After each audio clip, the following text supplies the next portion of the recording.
Welcome to Tim Talks. Here we are, Westminster, the second week of October, the first week back for the new parliamentary session following the conference season.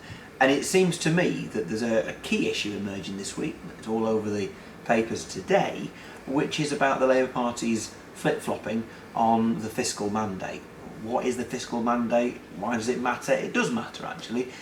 What the Conservative Party are trying to do is set a trap by putting a straitjacket on the government themselves, any future government, which would never apply anyway, to make governments in any given year to bring a surplus in the budget.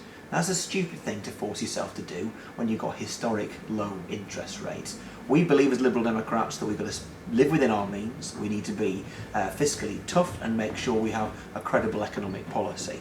But part of that credible economic policy is investing in capital infrastructure, in rail, in housing, in green industries, in broadband. And now is not the time to force yourself, as George Osborne is doing, into being unambitious. That would undermine our economy going forward.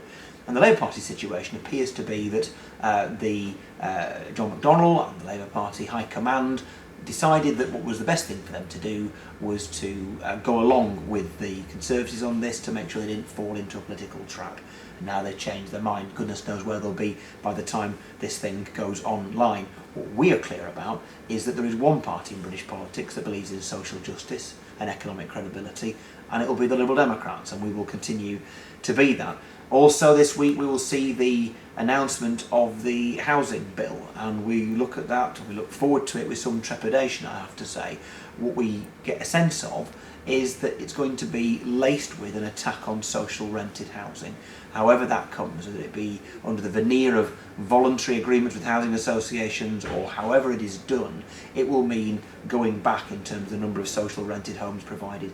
Bear in mind that they're getting on for 2 million people in Britain waiting, languishing on a social rented housing register. Wherever you are, there will be a waiting list much bigger than the number of homes available in any given week.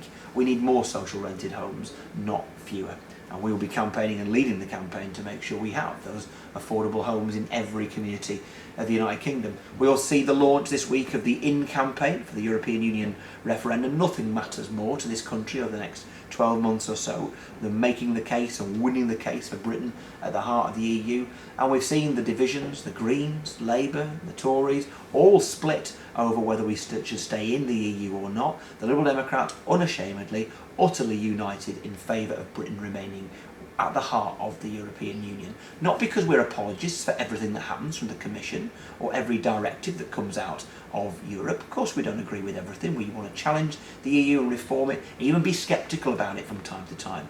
But the reality is, Britain being at the heart of the European Union means we can change things, means we have access to the world's biggest market, means we continue to have access to the place where currently we export 52% of our produce. It would be lunacy, it would be an act of patriotic damage if we were to leave the European Union. So we will lead that campaign.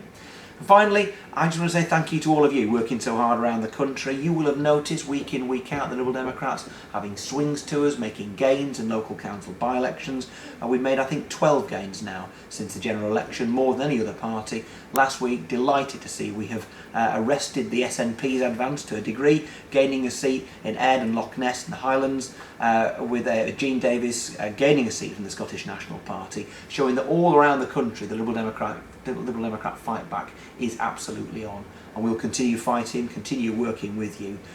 Finally, well, this is the day we talk about the immigration bill, and we will be making the case as we oppose the immigration bill for the UK government taking a compassionate and hard-headed approach to the refugee crisis. First of all, how dare this country turn its back on tens of thousands of people in desperate need? We have a track record as a country, a proud culture of opening our doors to such people. But also, how foolish and short-sighted to pretend that this refugee crisis will just go away. It's going to get worse as the winter goes on, as the snows come to the Balkans, and we see so many things changing in terms of the experience of refugees. But we're also going to see, this time next year, maybe next summer, at least a doubling, if not a greater number, of refugees coming to Europe and seeking our help. We can't pretend this problem isn't happening. If we don't engage with it, it's an international crisis. We need to engage with it as an international community. So it's not just wrong that David Cameron and Theresa May turn their back on the needy, it's also wrong that we turn our back on our neighbours. We're only going to be able to solve this problem, or have any chance of doing so, if we work together with other EU countries. That's why Liberal Democrats matter. Nobody else is saying these things. And as we fight back and continue to grow, I'm going to depend on you more and more. Thank you.